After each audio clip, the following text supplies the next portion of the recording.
Thanks for joining us. I'm Randall Bennett. It's been an eventful couple weeks in the web browser space. Nearly every major web browser has seen a release, and while Microsoft's Internet Explorer is still number one because of all those Windows installs, the race for number two has been tightening significantly. To talk about the future of Firefox, which is the current number two leader, we go right to the source, and that's Damon Sicore, who is the Senior Director of Platform Architecture for Mozilla Corporation. Damon, thanks for being on the program. Great to have you. So, Thanks.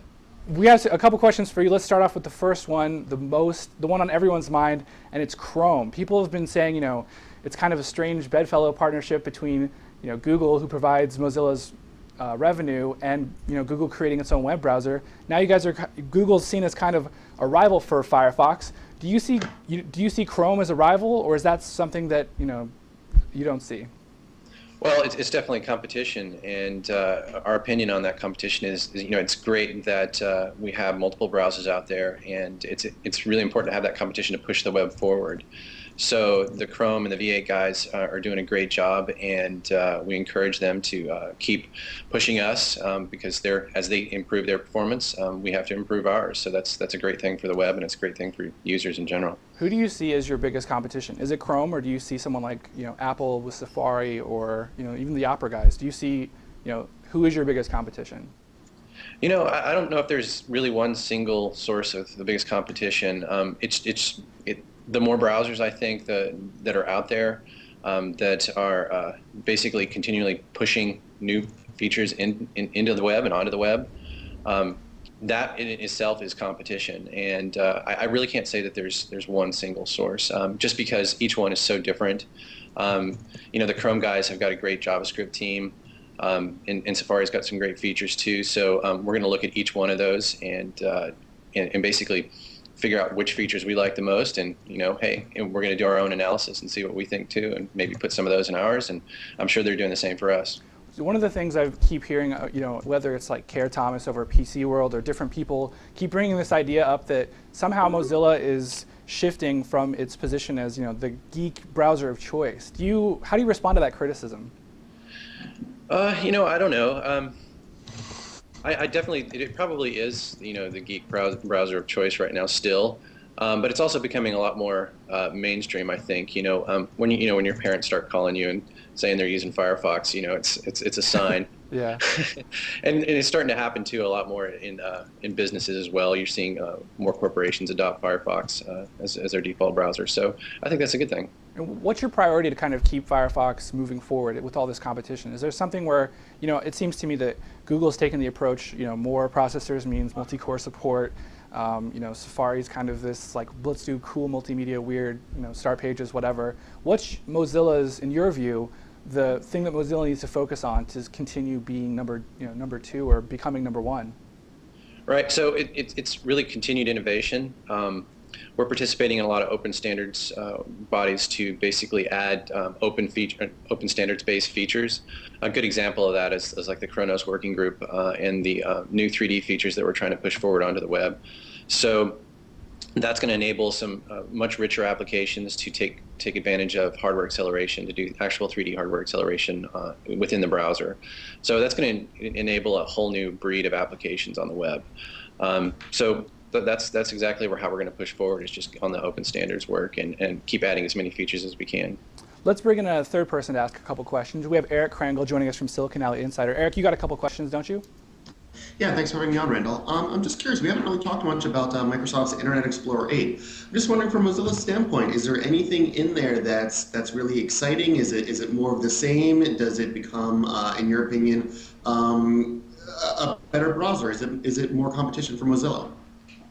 Well, I think what's good about IE8 is they're catching up and in adding those open features that we've wanted to see from them for a long time. That's the best thing about IE8. Okay, but you still don't think it's much of a threat to Firefox? Well, I mean, it's hard to think of it that way, to be honest. Just because we focus on speed, security, and security for the users for so long that it's such a high priority for us, and we look at the playing field and we consider ourselves the most secure. So Yeah, that's just the way it is. Yeah. Let's talk about security for a second. During that pwn-to-own competition, Yeah. last week or whatever, Google Chrome actually was able to kind of remain unscathed because of the sandbox model of having different browsers running different processes and all these different things.